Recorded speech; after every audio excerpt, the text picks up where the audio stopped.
Well, nationwide unrest is escalating. Protesters burning an American flag yesterday in Washington, D.C., just one day after President Trump threatened force against any protesters attempting to establish an autonomous zone in the nation's capital. In Atlanta, armed protesters near the Wendy's, where Rayshard Brooks was killed, are setting up roadblocks to keep cops away. It comes as the Senate gears up to vote today on sweeping police reform legislation. But the vote is in jeopardy as Congress clashes over how to address nationwide demand for change. Joining me right now is the U.S. Housing and Urban Development Secretary, Ben Carson. Dr. Carson, it's great to see you. Secretary, thank you so much for joining me this morning. Thank you. Always good to be with you, Maria. So, incredible moment in time. As I said to the AG the other day, we've got massive protests everywhere, these autonomous zones being protected with men and women with guns in our own cities. What are you going to do as an official, government official, in terms of bringing law and order back? Well, it's obviously very important that we do have law and order and that people feel safe. You know, one of the reasons that people pay their taxes is so that they will have protection of their personal well-being, their homes, their businesses. And when the government officials fail to do that, they're breaking a contract with the people. And you allow this kind of anarchy to continue. That's not who we are. And a lot of it has to do with people always putting their finger up in the air and seeing which way the wind is blowing, rather than doing what is right. And if we continue to allow anarchy, it will only spread. So whether you're Democrat or Republican official, mayor, governor, you have an obligation to the people who elected you. Remember that. You have no obligation to a party or to an ideology. Yeah, I mean, there are people that are living in CHOP, the Capitol Hill organized protest area, that they don't want all of this around their homes. So people's rights are being impacted and their property is being destroyed. So something's got to be done. I know the AG said this can't go on indefinitely, but what is the answer, Secretary? Is it suing the mayor? Is it challenging the city? I mean, what can you do? Well, you may be a little surprised at my answer, but the answer lies in each one of us. Those of us who actually love this country, love the freedoms that we have, want to pass this on to our children, are going to have to stop being quiet. We have to stop getting in the corner and hoping that nobody notices us so that they won't call us a name. And, you know, yeah. The reason that this is the land of the free is because it's the home of the brave. You've got to be brave. You've got to stand up for what you believe in. Otherwise, it will be taken away from you. Yeah, well, certainly it's a very dangerous moment in time right now. Secretary, nearly 46 million Americans now out of work as a result of the coronavirus shutdowns beginning back in March. Do you predict this pandemic will worsen the affordable housing crisis? Where are we on the housing crisis, which you've been trying to combat for so long? Where is the availability of housing for those who need it?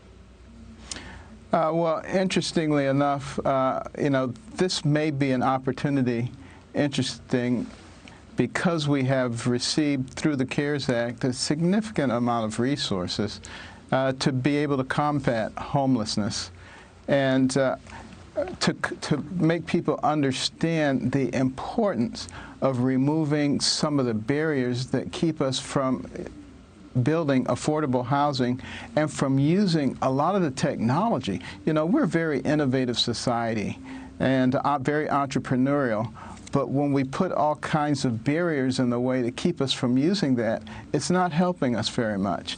And, you know, we're making progress in working with a lot of the various jurisdictions. I was in Florida earlier this week, and the Tamarind neighborhood in West Palm Beach, a beautiful place now for low-income people who are in subsidized housing. But you wouldn't know that from looking at it. The crime rate has gone down enormously. These are the kinds of things that we can do and we can spread around, and it can be done in a way that it doesn't interfere with the character and the nature of various neighborhoods around the country. Well, what about all of this commercial real estate? You know, we're seeing a lot of pushback from people who feel like They don't want to go back into dense areas. They don't want to go back into cities. And then in cities, you've got 60, 70, 80-floor buildings that people have to wait online to go get into the building for security. Is there an opportunity for commercial real estate to reposition or retrofit to address the need that you're referring to? Well, one of the interesting things is we've learned through this crisis that teleworking is very effective. I don't think it will ever go back to the way it was before. And there are a lot of people who are going to be able to work from home. That's going to free up a lot of commercial space, which can be converted to affordable housing to take some of the pressure off. And we are very much looking at that right now and looking at ways to be able to facilitate that transformation. So are you saying commercial real estate buildings could be turned into affordable housing? Yes, significant portions of them. You know, there are whole floors of buildings now that are not going to be used because people are working from home. So no point in just letting that sit there. And it doesn't necessarily have to be used as commercial space. Also, a lot of the developments that are going up now, particularly in the opportunity zones, are mixed-use developments where you have mixed income and you also have usually on the lower floors, business opportunities. That provides jobs. Really fascinating. Yeah, I mean, there's a lot of opportunity here. This is such creative ideas from you, Secretary. So are you talking about cities like New York? What are the cities that have the available commercial real estate that you could actually see transitioning to affordable housing? Virtually all of the major cities have significant spaces that can be used, and we're encouraging people in their planning now.